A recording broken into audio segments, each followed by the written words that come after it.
En las llanuras del Chaco, el hombre vive libremente, en armonía con la naturaleza, seguro de sí mismo. Padecen una epidemia o algo así, no lejos de acá. Ojalá se mueran todos, y principalmente ese Lucas. Ese es un malevo. Hasta que otros hombres, pecados por la ambición, están dispuestos a todo, hasta el genocidio, basados en hechos reales. Che, ¿te enteraste que viene Elisa? Sí, algo escuché. Te morí por verla, se te nota la león. Gracias, gobernador. Usted parece una persona leal. Dejaremos todo en manos de Capitán Krismayer. ¡Ja!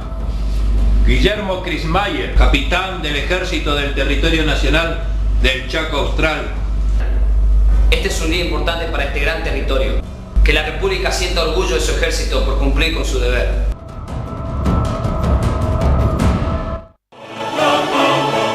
Con actores de primera, que harán que las llanuras del Chaco no sean las mismas.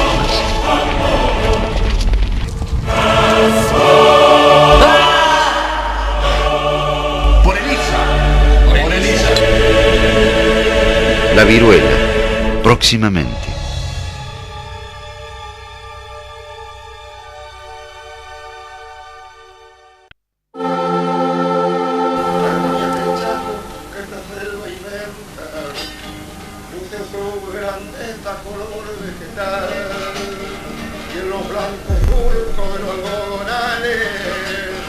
Hasta el cosechero sabe saludar.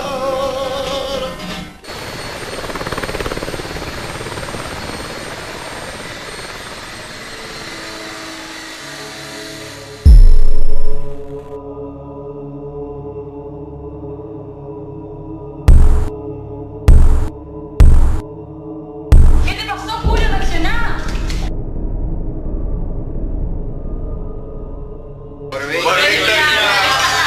Bueno, chicos, ¿se decidieron qué es lo que vamos a hacer? ¿Dónde vamos a pasar el Día del Amigo? Pero ese hotel no está embrujado. Ay, por favor, deja con eso que está embrujado. Por la mitad. Por la mitad. Mejor nos organizamos. De todas maneras, los fantasmas no van a venir para el Día del Amigo. Por la casa, no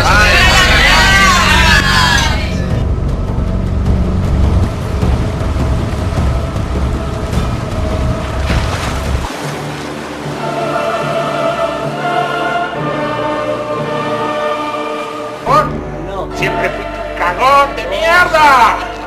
¡Lo voy a matar a todos, pendejos de mierda!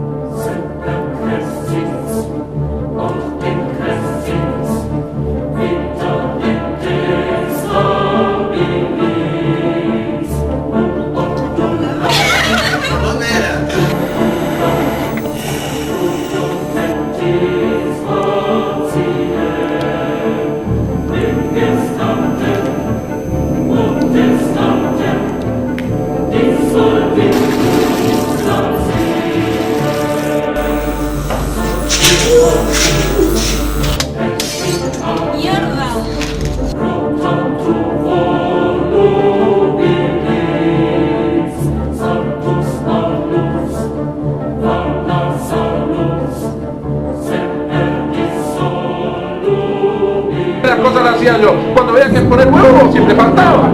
¿Te parece poner huevo? Torturar un montón de pendejos que no sabían lo que hacían.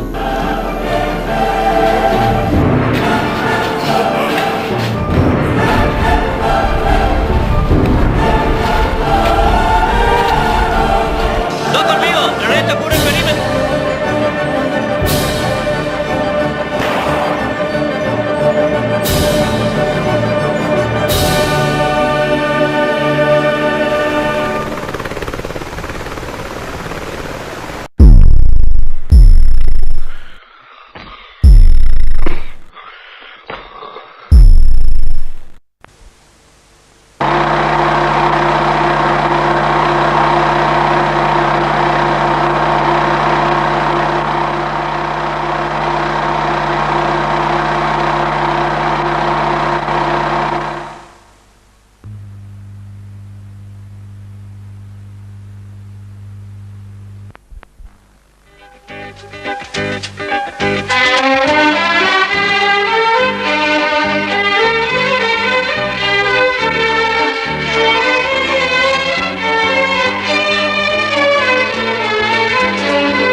Firmado por el señor Luigi Vicentín, que lo va a entregar y nos va a explicar en qué consiste. En realidad la idea principal era hacer un homenaje por esta fecha y qué mejor era hacer una entrevista a los ex trabajadores de la fábrica. Y en esta ocasión salieron a la luz, como ahora, varias vivencias que hicieron que mi video documental tenga una experiencia extraordinaria.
La Chaqueña, ex fábrica de extracto de tanino, ubicada al sudoeste a 280 kilómetros de la ciudad capital, Resistencia, en la provincia del Chaco, y a 40 kilómetros del paralelo 28.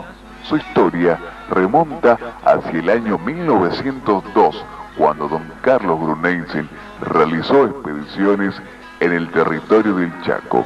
En el año 1905 se extiende el ramal de vías férreas, traídas desde Santa Fe a Resistencia, y en años posteriores se prolonga hacia donde más tarde crecía Villa Ángela. Mil caminos, en Montes Solazón, Cachape y Tarino, chimenea y sudor, símbolos de aquel tiempo de esperanza y amor.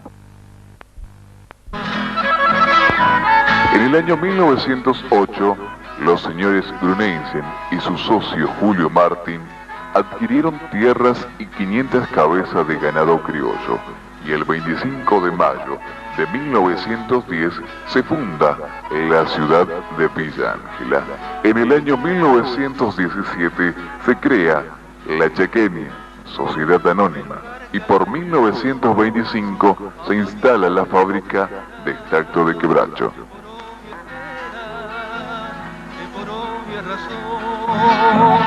Se volvió taninera, Zucarelli, Moreira, del mismo arroz y gor, Fueron ellos testigos de los días de esplendor.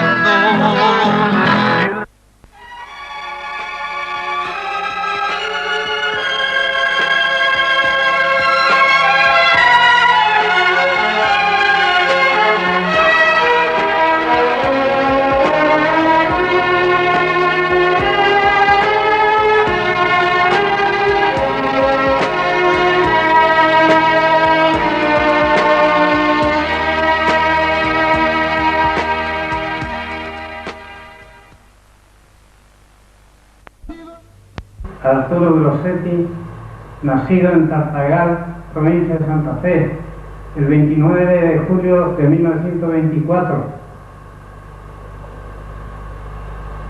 Vine a Villa Ángela el año 58. Entré como jardinero acá porque traje un certificado de la forestal.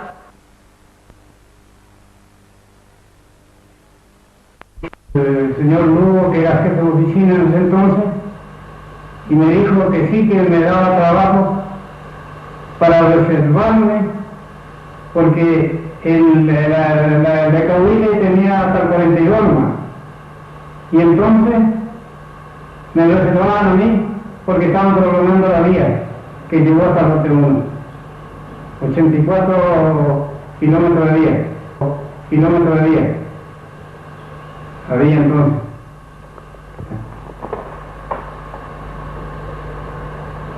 Y la fábrica empezó a producir el año 1925 y terminó de funcionar el 22 de julio de 1983. El ferrocarril era parado más o menos el año 70. Porque ahí, el 68, se hizo la función entre Indonor y Chaqueña. Entonces se decidieron a levantar toda la vía, porque decía que no servía la vía. Entonces achatada, qué sé yo. Los difusores estaban allá contra esa pared, había una hilera, eran 8 y 8 de este lado. En el medio había una cinta que descargaban los difusores y llevaba la serrín agotada a las calderas. Las calderas lo consumían como combustible. ¿Me entendés? Que es la que está allá, ¿no? Que es la que está allá, desmolida ya ahora. Están los escombros, ¿no? Molino Parma se llamaba. Y hacía el molido fino, que es como, viene a ser como el cacao, ¿viste? Finito. ¿Cómo se llama el producto? Tanino de soluble. Ya embolsado, ¿viste? ¿Con qué se lo trata? Sí. Ese es el canal de retorno. Porque el tanino, propiamente dicho, trabaja todo con proceso de agua. Se gastaba para 1500 bolsas en 24 horas 1.200.000 litros de agua. Así que imagínense lo que era, ¿no? Y ahí había 2 motores, caballos, 2 motores. Eléctrico, exactamente. Y eso levantaba el agua, levantaba el agua a la fábrica, a las calderas, ¿no es cierto? Sí. Que la serrín que molía los motores, la serrinera, lo elevaba arriba de las cocinas. Había un espacio que se acumulaba las serrines. Y cuando había que cargar los difusores, la cargaban con palas, ¿viste? Porque forma un embudo. Solo se abre una puerta y se llenaba solo los difusores. Y ahí era por donde pasaba la serrín, ¿no? Sí, por acá hay una cinta. Una cinta transportadora. Sí, transportadora. Trata con bisulfito y otros compuestos tánicos. Larga y bella, antes que salga el lucero, pero estrellas. Te diriges al corral para los bueyes unir y te vas a trabajar, la ley del cobre a cumplir. Si tu sombrero es de paja, velón es tu chiripa, si nueva es la canillera, la alpargata rota está. Siguiendo nomás la huella para llegar donde estés, la meta que en la planchada descarga tu cachapé.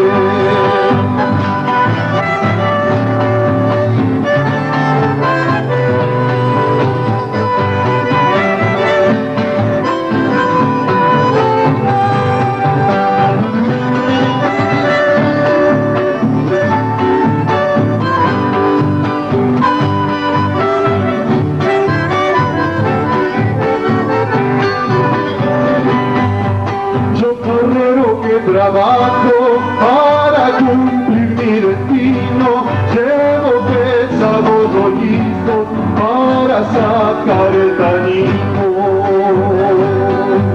Yo conozco todo el Chaco, nadie se acuerda de mí, mi consuelo es chupar caña y cantar el guaraní. Si tu sombrero es de paja, velón es tu chiripa, si nueva es la canillera, la alpargata rota está.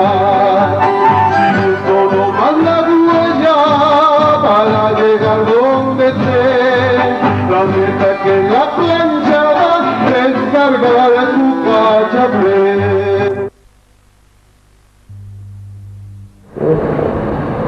Yo soy Emiliano Vera. En la fábrica de tanino yo ingresé el 2 de junio de 1958. Así que al tercer día recién encontré ubicación en el piso de acerrín, que era el depósito, la parte alta de la fábrica, donde se almacenaba aproximadamente 125 toneladas de acerrín. Y de ahí había que cargarlo a los difusores.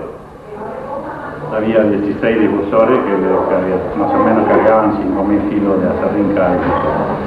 Y se trabajaban 6 horas nomás por día. Ahí trabajé aproximadamente un año. Y entonces me cambiaron de vuelta, pasé a la sección cocina. Se llama cocina, que es la sala de difusores donde se cocina el acerrín. Ahí nada más que cuestión era de abrir y cerrar válvulas. Trabajaba 8 horas en turno, donde trabajé aproximadamente 2 años, pero yo era joven, quería aprender un oficio, entonces solicité que me pasaran al taller. Que yo quería aprender un oficio. Llega el ingeniero Merville, mandó una carta a la gerencia a Buenos Aires. Y de allá, entonces estaban todavía los señores, los fundadores, don Carlos Bruneisen y su hermano Ricardo. Entonces de allá le dijeron que sí, que me pasara inmediatamente al taller. Así que un día vino el ingeniero Merville, me mostró el telegrama que le mandaron y al otro día ya pasé al taller. En la sección cobrería, que entonces había sección cobrería porque la fábrica estaba compuesta prácticamente todo lo que era cañería, depósito, tubería, donde tocaba el tanino, era todo de cobre y bronce. Y fíjese cómo el señor Arrozaigor se enojó tanto con el ingeniero Merville que lo despidió por ese motivo. Pero yo quedé en el taller. Cuando se quemó la fábrica, que volvió a marchar, entonces ya desapareció la sección cobrería porque todo lo que era cobre y bronce se suplantó por acero inoxidable, que era el único material que resistía a la corrosión, ¿no es cierto?, del tanino. como el tanino estaba compuesto con ácido y otros materiales que otro material no resistía al tanino, entonces se suplantó todo por acero inoxidable. Entonces pasamos a ser, los que éramos cobreros y trabajamos en cobre bronce, pasamos a ser oficial de mantenimiento. A partir de ese momento, ¿no es cierto? Y hasta el final, hasta que cerró la fábrica, fui oficial mecánico de mantenimiento. Mi nombre es Godofredo Rule. En el 1942 de mecánico. Sí. Era la chaqueña, ¿viste? Ahora es Indunor. Habían dos máquinas grandes que daban vuelta a toda la transmisión de la serrinera, ¿viste? Donde molían los palos. Una inmensa polea, ¿viste? No sé. Y es el que con cordeles transmitía a la transmisión de la serrinera, ¿viste? Y es el que daba vuelta a los tambores con las cuchillas. Y ahí con los hinches eléctricos transportaban de la vía, de las chatas al tambor de la serrinera. La máquina había dos, y estaba por una pared, y después la otra estaba una TOSI, con su dínamo, ¿viste? Que transmitía la corriente para toda la fábrica. Esa era independiente de la corriente de acá. Las dos máquinas, bueno, una marchaba para la corriente eléctrica y la otra estaba de reserva, la Bordón, esa era la Bordón. Sí. ¿Y la principal? La principal era la Eschervich. Esa era la transmisión, la principal. ¿Ese tiraba la serrinera y todo eso? Tiraba con cordeles, ¿viste? No con correas, sino con cordeles.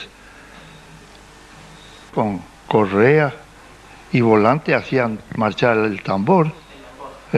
Mano a la hora de meterse todo el mundo ahí, a desarmar y a reparar. Todo se reparaba ahí.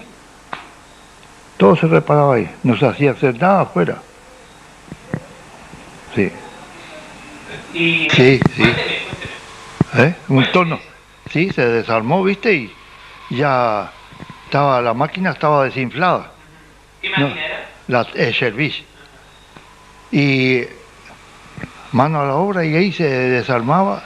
Los repuestos estaban, los pistones y los aros, todo nuevo. Faltaba la torneada, porque se hizo como una panza dentro del cilindro, ¿viste? Del desgaste. Se hizo como una panza dentro del... Y entonces, el torno lo construimos nosotros ahí. El torno para rectificar el cilindro. Y después... vino la torneada, ¿viste? Se colocó el pistón con los aros nuevos y vía otra vez. Marchó bien. Contaba con sala de máquinas propias, máquinas generadoras de electricidad de enorme tamaño y capacidad, los cuales giraban a 70 revoluciones por minuto.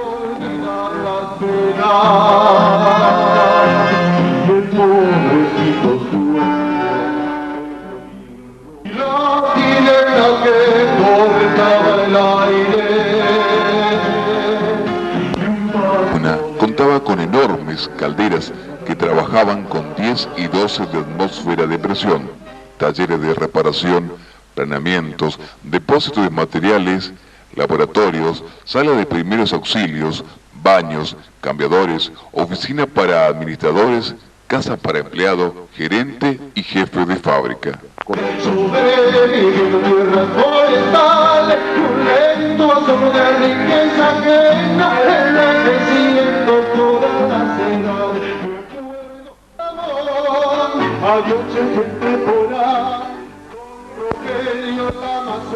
Contaba con estacionamiento propio, para los 3 trenes que recorría más de 200 kilómetros de vías, que se extendía desde Villa Ángela, pasando por lo de Sorriba, Guagni, Orsolini, hasta el 42 hacia el norte y desde allí a la estancia de La Manuela, a 40 kilómetros al sur de Villa Ángela.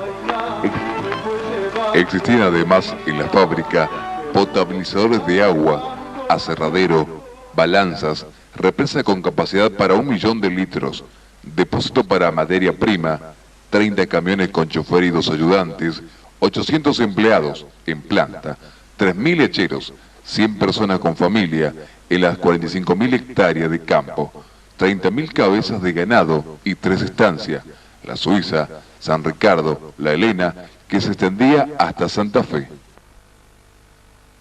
Lo de esta empresa fue que añadió a su producción de tanino y hacienda un fuerte régimen de colonización, el cual fue recibido en nombre de inmigrantes que compraban las tierras con excelentes financiaciones. Así el colono inició su rápida transformación a lo que es hoy la agricultura y ganadería en los campos villangelenses, así también como la fundación misma de esta ciudad.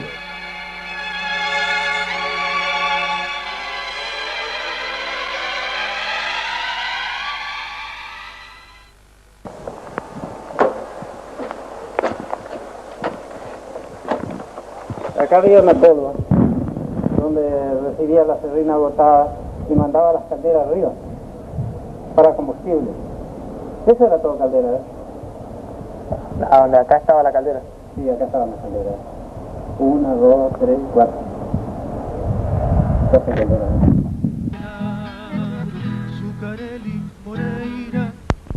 ¿Cómo se llamaba la caldera? Karen. La caldera Karen.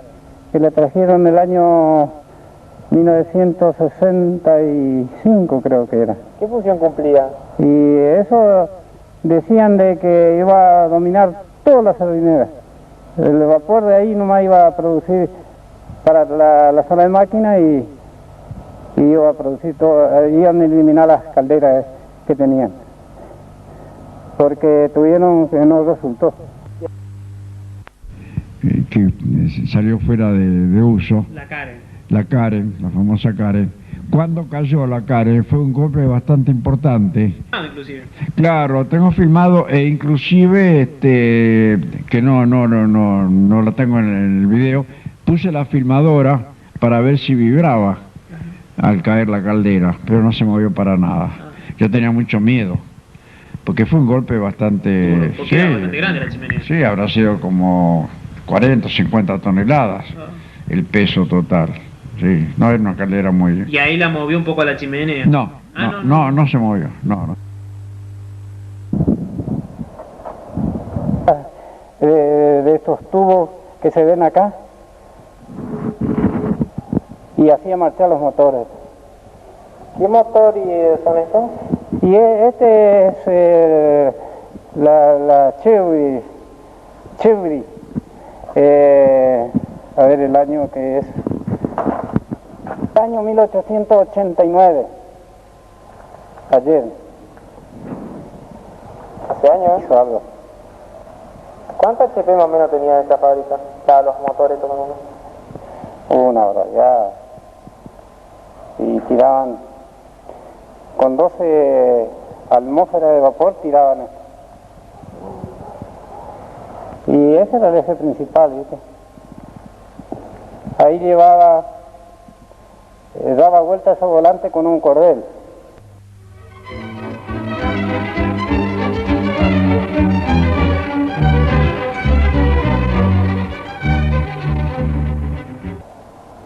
No, los generadores estaban acá. Ahí estaban los generadores. Ahí arriba esa base, ahí estaba, pero esos estaban parados nomás. Por ejemplo, 2 meses, 3 meses, una vez paró, enganchaban los generadores. Y ahí un eje, el eje es la continuación del eje que va a la sardinera. Eso es lo que vimos todas las bases ya. Que están del otro lado. Claro, que están del otro lado. Doble T que había un guinche acá en el medio. Cuando armaron esto quedó el guinche. ¿Viste? Un guinche para muchas toneladas. ¿No es cierto? Tenía 14 metros con 30 de largo. Y la condilla no quería que la corten. Entonces rompimos la pared para entrar al guinche de Vettel, para cargarlo. Para cargar la Sí. guinche. ¿Era suave cuando marchaban las máquinas? Sí, sí, suave. ¿Sentían ruido? Hacía un ruidito raro, ¿viste? Pero no lo puedo imitar, pero ese yo boom, boom, boom, hacía. Quedaba el vacío para la fábrica, ¿no es cierto? Estos se llaman bomba Borriston, se llaman esas dos bombas.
Cada turno, claro, había un jefe que como es que controlaba.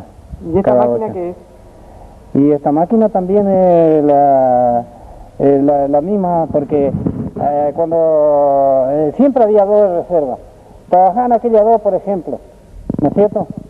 La chévere y la otra, la que sigue. Y estas estaban paradas. Cuando había que reparar algo, cualquier cosa, o ponerle empaquetadura, una cosa,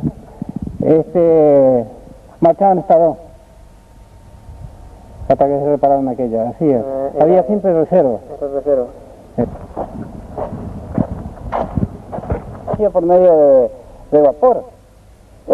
Es una campanita, viste, que chilleaba que se sentía de tan lejos.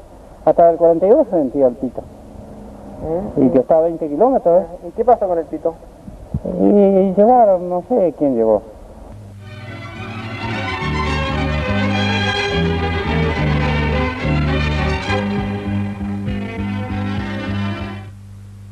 Daron en el depósito, pusieron acá donde era el taller grande, ¿viste? De este lado. De este lado, a la izquierda, vamos a decir.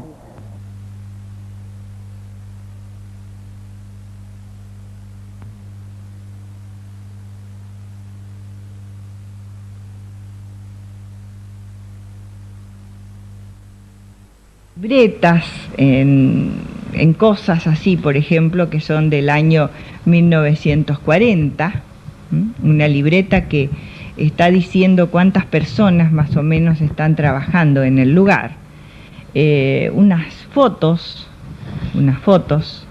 en que, por ejemplo, esta foto es del año 1955 de la estancia La Suiza, donde es una foto de una jubilación, ¿no? Porque la estancia de La Suiza pertenecía a La Chaqueña, Sociedad Anónima, y fue la que primero estuvo la estancia de La Suiza y luego La Chaqueña. Recién La Chaqueña es de 1917. Entonces, lo que he podido recopilar son estas cosas y después una foto muy particular donde parte de mi familia, mi suegro especialmente, mi suegro se llamaba Billy Schreiber, Billy le decían todos, el nombre de él traducido es Guillermo. Mi suegro era jefe de máquinas, diríamos, de La Chaqueña. Durante toda su vida trabajó ahí. Principalmente era uno de los jefes, pero que, como aquí lo muestra, está en esta otra, en la pequeña foto, es un tambor de una serrinera del año 1941. Él era en ese momento era jefe de taller. Y el señor que está al lado, mi suegro es el de la izquierda, el señor de la derecha era el señor José Mauro y era el encargado de la electricidad de la fábrica. Porque la fábrica, para poder trabajar, tenía que también generar su propia electricidad en ciertos aspectos, o si algo se descomponía, lo tenía que hacer. Decir, bueno, por ejemplo, estaba una persona que hacía de gerente, y luego estaban todas las personas que trabajaban, que podían ser, por ejemplo, personas que trabajaban en las calderas, en la sala de máquinas, en los difusores, en la cocción del tanino, los bolseros. Después estaban las personas que eran maquinistas de locomotoras para la parte de los lotes, de donde se traía la madera, y también estaban los otros maquinistas, los maquinistas que trabajaban dentro de la chaqueña o en el lugar. Y si podemos seguir hablando de personas que también manejaban los camiones, que iban a los obrajes, que manejaban, que eran jefes de turno, porque eran siempre 3 turnos rotativos de 8 horas. La chaqueña no paraba nunca entre 1940 y 1950, no paraba. Fue su época de esplendor. Entonces, 100 hombres aproximadamente estaban dentro del trabajo de la chaqueña en sí, tanto en la parte administrativa como de trabajo, que podemos seguir diciendo después en una forma diferente. Por ejemplo, hasta tenían mecánicos que arreglaran los camiones con que se debía traer los rollizos, que eran muy importantes. ¿Cómo era la producción? La producción en ese momento era en la época de esplendor, que estamos hablando en la década del 50, era de 50 a 53 toneladas diarias de tanino soluble en agua caliente. Esa era la producción, pero para producir eso se ocupaban 150 toneladas de quebracho colorado. En el proceso que se hacía de la madera hasta convertirse en el tanino, se perdía un 70%, casi un 70%. Entonces, lo que quedaba en el rendimiento era un 33% de la producción. Fue mucho antes del incendio que se produjo en la chaqueña después de los años 60, y aquí creo que la chaqueña estaba en su esplendor. Y lo que quería decir también es otra cosa, que en la época entre el 40 y el 50, en la chaqueña trabajaban aproximadamente, junto con los encargados y supervisores de los obrajes, trabajaban aproximadamente 300 personas, 100 dentro de la planta de la chaqueña propiamente dicha y 200 personas fuera de la chaqueña. El hachero trabajaba como podía y hasta que podía, porque el trabajo era muy difícil y muy penoso. La parte social era algo muy importante, porque si nosotros queríamos saber la hora y el reloj no andaba muy bien, sabíamos realmente que a las 11:30 en punto sonaba el pito de la fábrica, como decíamos nosotros, y eran las 11:30 y era la hora de prepararse para almorzar y también de ir a la escuela. Ese iba a fuerza de vapor también. Si no teníamos vapor no marchaba el pito. Y de acuerdo a los turnos, ¿viste? Porque son 3 turnos. Empezaba de 4 a 12, de 12 a 20 y de 20 a 4.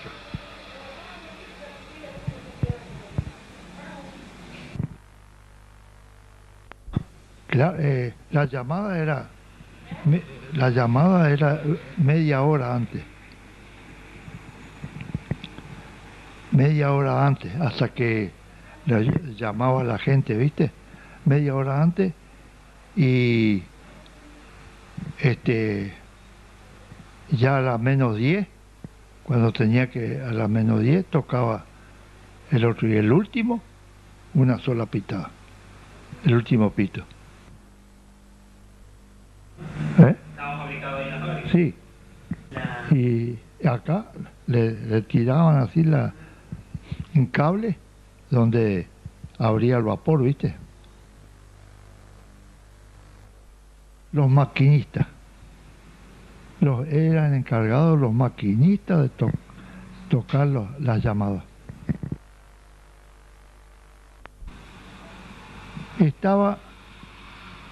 El pito estaba afuera, enseguida afuera de la puerta del taller, de la sala de máquinas. Un simple pito fabricado, no era ni comprado ni nada, era de un pequeño caño, tubo así. Pero tenía una potencia bárbara, más presión había, más fuerte tocaba. Afuera del techo, ya sabes. Sí. Y perdido cuando anunciaba el alba la mañana y la sirena que cortaba el aire y un paso de acerrín en la garganta del Pedro Acher de la Juana humilde sobreviviendo tierras forestales y un lento asomo de riqueza tañera donde duerme la historia sepultada y regresando donde está mi gente por la brigada.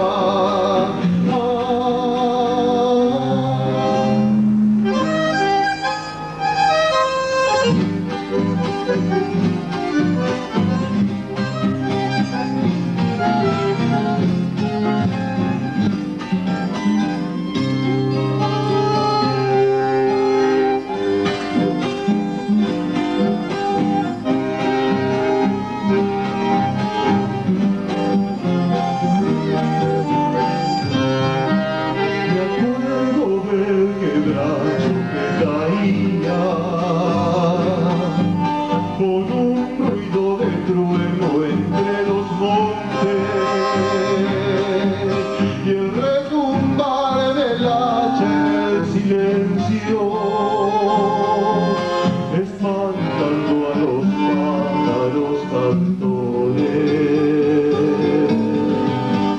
de Cachapé cruzando en el Obraje,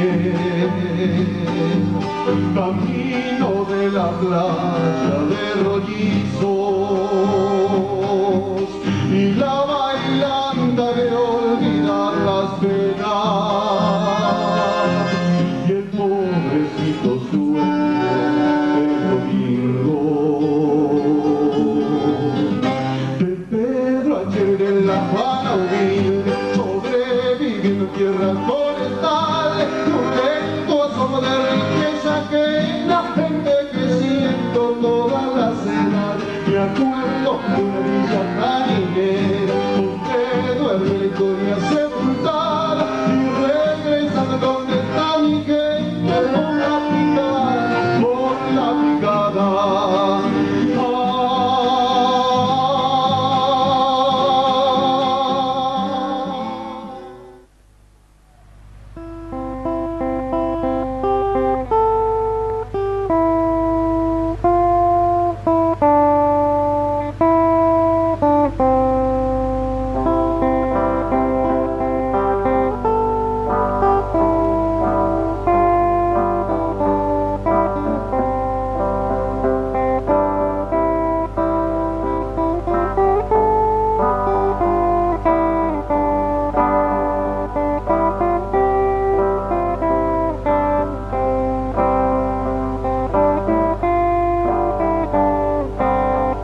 conocí a Villa Ángela cuando la empresa se fusionó, Notinge Lepetí se fusionó con la Chaqueña para formar la empresa actual Indunor, Sociedad Anónima.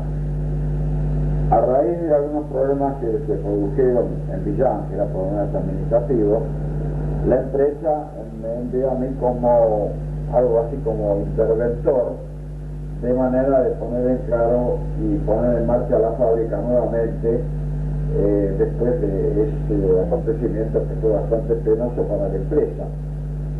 Esto fue a mediados de 1971. Yo solicité que se me radicara definitivamente en Villa Ángela, y eso fue entonces a mediados de 1980. Ahí me trabajé con mi señora y estuve entonces hasta 1984, hasta abril de 1984. La fábrica se había cerrado, ya se había iniciado el desmantelamiento a mediados de 1993, y la empresa me siguió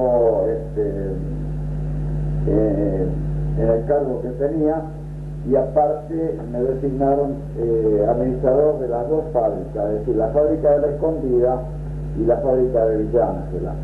Cuando ya se produjo el cierre total de Villa Ángela, que se inició el desmantelamiento, muchos elementos fueron trasladados a la fábrica de La Escondida, otros quedaron ahí en estado de abandono.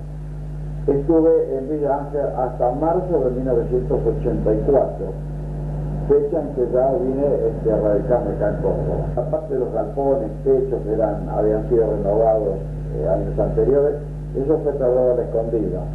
En lo que respecta a maquinaria, no, prácticamente ninguna maquinaria se ha trasladado a La Escondida por ser máquinas antiquísimas.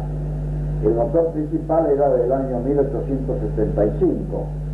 Ese motor fue el primer motor a vapor instalado en la Argentina en un ingenio de Tucumán, así que tenía una especie de historia industrial bastante importante, ¿no?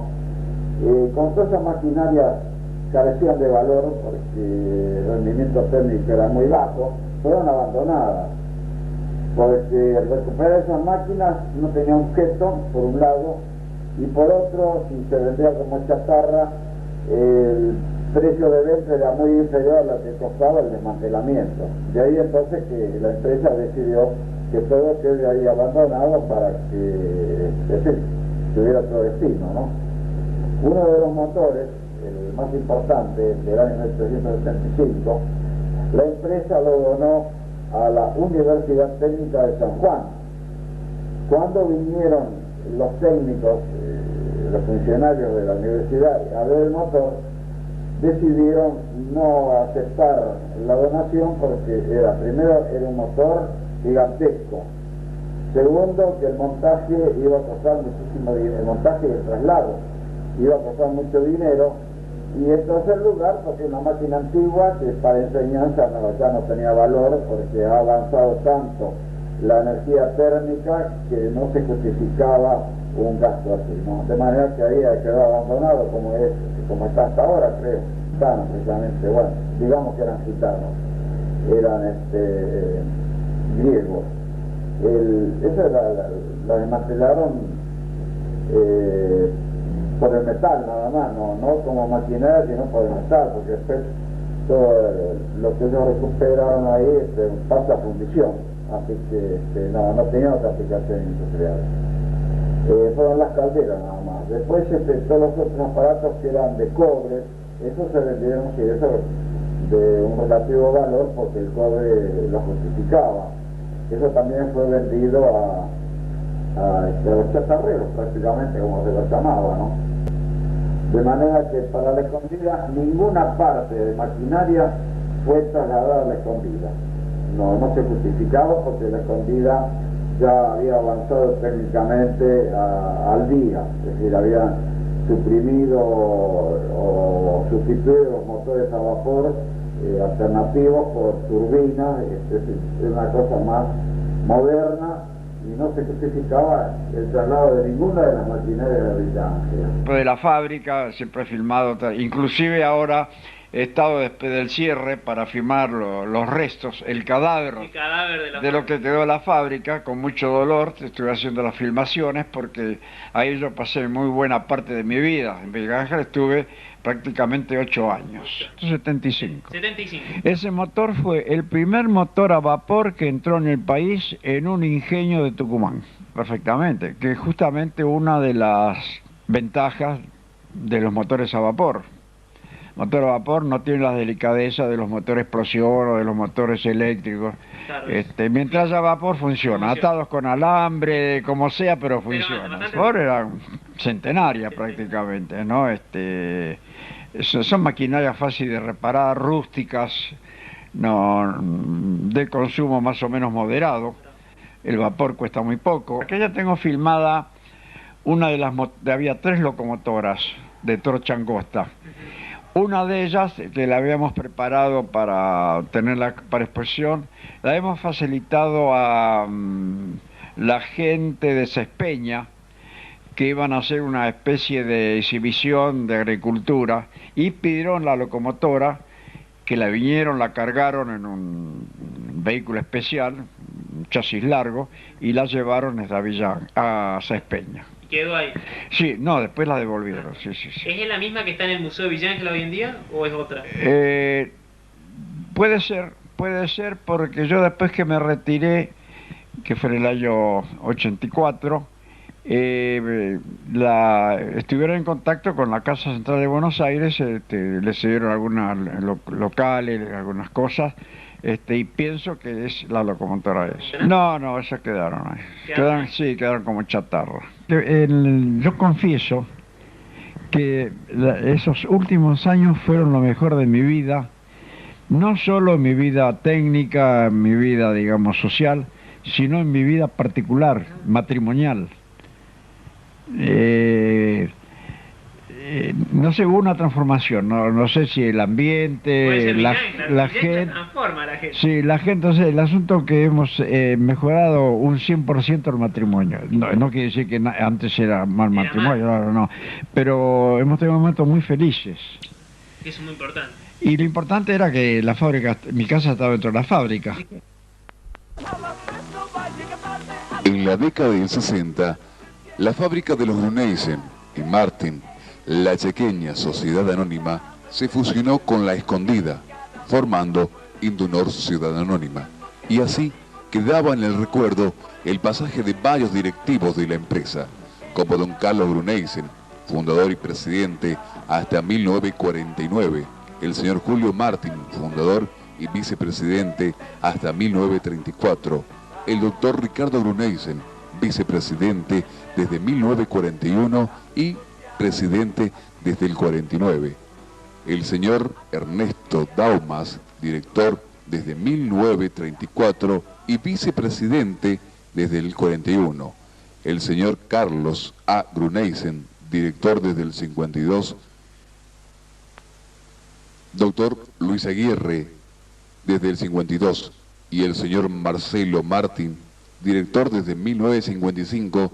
Además, por la fábrica pasaron varios gerentes, como Andrés Zuccarelli, Juan Moreira, Ricardo Figlioli, entre otros, último gerente de la fábrica.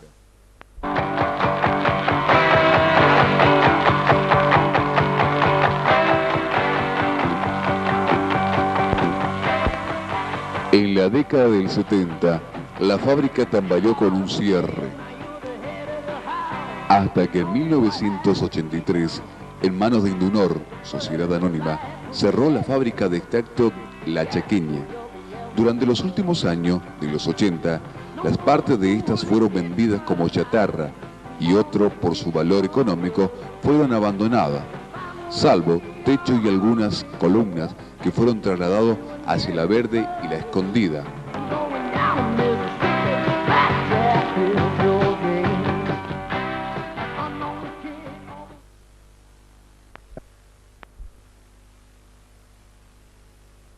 Durante los 90 pasó a mano de Norinder, Sociedad Anónima, y siendo víctima de numerosos robos por bandoleros. Durante 1999 se firmó un decreto declarándolo Patrimonio Histórico del Chaco, y surgieron numerosos proyectos de recuperación de la ex fábrica. Sin nada en concreto, esta se está esfumando por su antigüedad como en los recuerdos de las personas que nunca la vieron funcionar. De esperanza y amor, símbolos de aquel tiempo, de esperanza y amor.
presento una historia real que sucedió hace años aquí en el Chacocha.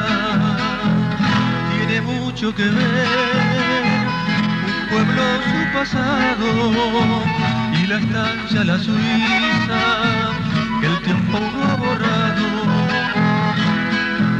En 1909 los socios Carlos y Julio trajeron junto a su hacienda punta de riel y madera.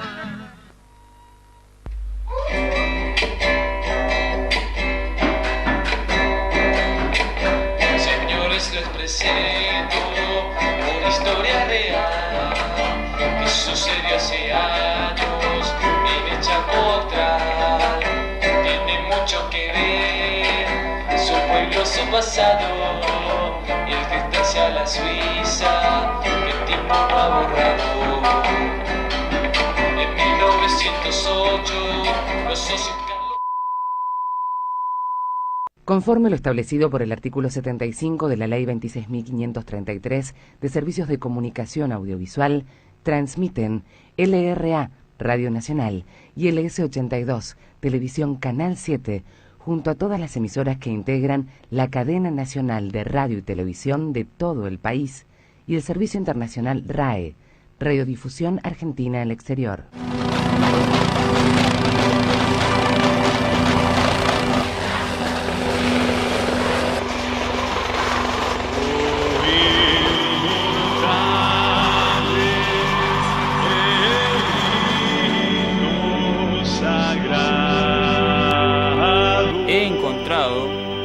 Unas ruinas muy antiguas. En dicha ruina encontré un sótano repleto de antigüedades, como un cohete de la Segunda Guerra Mundial. Tenemos que escapar. Hay gente todavía en la casa. ¿Qué soldado? Pobre padre. Sargento, sin piedad.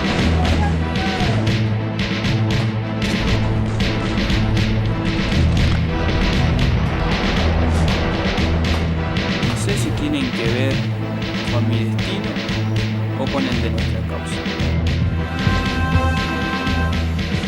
Estoy revisando algo en el camino. ¿Necesitas licencia para el tiro? No necesito. Leí ver ciertas imágenes. No sé si tienen que ver con mi destino o con el de nuestra causa.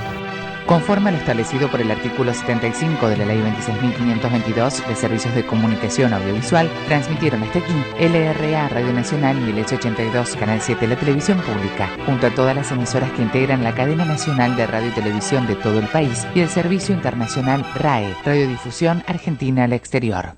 A partir de este momento, las emisoras participantes